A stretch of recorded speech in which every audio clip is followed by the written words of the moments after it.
মুখার্জি কসমোজেন থেকে একটা অন্যতম eyebrow design, nano brow, micro shading, micro blading. Very nice, এত ভালোভাবে গাইড করেছে, এত ভালোভাবে বুঝিয়েছে, একদমই সেরকম ব্যথাটাও লাগেনি।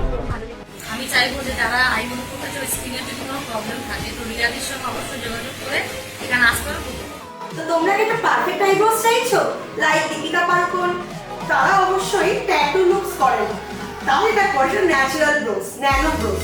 তো এই ধরনের প্রফেশনালি ভালোভাবে আইব্রোজের ট্রিটমেন্ট নেওয়ার জন্য micro shading, nano brows, micro blading এই সব ধরনের আইব্রো কারেকশনের জন্য আমাদের কসমোজেনে বুকিং নাও। এখানে ডক্টর কনসালটেশন করিয়ে, ব্রো ম্যাপিং করিয়ে যেটা তোমার ফেসে সব থেকে ভালো লুক আসবে সেটাই আমরা তোমাকে অ্যাডভান্স লুকস ক্রিয়েশন করে দেবো। আর এটা শুরু হচ্ছে আমার কাছে অনলি 5000। তো যারা এখনো আইব্রো করাওনি